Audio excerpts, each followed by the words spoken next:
आपने vote cast किया है, क्या लग रहा है आपको कि किस तरह के चुनाव ये आगे जा रहे हैं? मैंने अपने मताधिकार का प्रयोग किया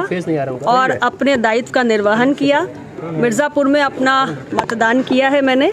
और पूरी तरीके से आश्वस्त हूँ कि मिर्ज़ापुर की 5 सीटें जिस पर हमारे एनडीए गठबंधन के प्रत्याशी हैं, हम शानदार तरीके से जीतने जा रहे हैं। क्या लग रहा है आपको कि कितना आप सीट यहाँ, मतलब 5 सीट की बात करें, जबकि दूसरे भी दल यहाँ पे लड़ रहे हैं बहुत मजबूती के साथ, तो क्या लग रहा है ऐसे 5 सीट निकलेगी? देखिए, लोकतंत्र का महापर्व है और अलग अलग राजनीतिक दलों को जोर आजमाइश करने का उनका लोकतांत्रिक अधिकार भी है, लेकिन मिर्ज़ापुर एनडीए गठबंधन की जीत ही सुनिश्चित करने जा रहा है। पिछले 5 वर्षों में जो यहाँ पर राज्य की सरकार रही और पिछले 8 वर्षों में मेरा जो दूसरा कार्यकाल है, भारत सरकार की जो तमाम विकास की परियोजनाएं यहाँ पर आई, उसको देखते हुए मिर्ज़ापुर का मतदाता बहुत उत्साहित है और एनडीए गठबंधन के प्रत्याशियों के पक्ष में जबरदस्त मतदान हो रहा है। स्थानीय कौन से मुद्दे हैं जिसपे जनता यहाँ की वोट करे?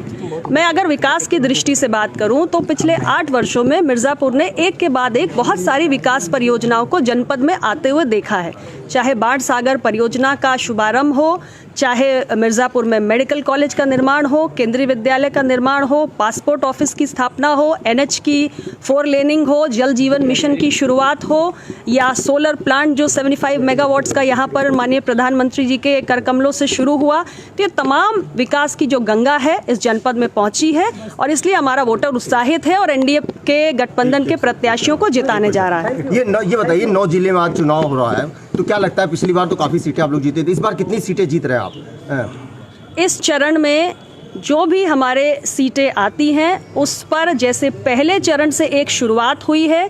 कि एनडीए गठबंधन के प्रत्याशियों ने बढ़त बनाई है, 7वें चरण तक आते आते हम और भी ज़्यादा मजबूत हो चुके हैं और इसका एक बहुत बड़ा कारण है एनडीए की सरकार ने पिछले कुछ वर्षों में देश की राजनीति में एक परिवर्तन किया है, सरकारों की कार्य संस्कृति में एक परिवर्तन किया है। हम केवल शिलान्यास की श्रृंखला नहीं लगाते हैं, बल्कि हम विकास परियोजनाओं को लोकार्पण तक लेकर जाते हैं और इसलिए एक आम मतदाता के जीवन में एक सकारात्मक बदलाव ला रहे हैं और इसलिए आम मतदाता पहले चरण से जो बयार बहनी शुरू हुई है वो 7वें चरण तक आते आते सुनामी बन चुकी है।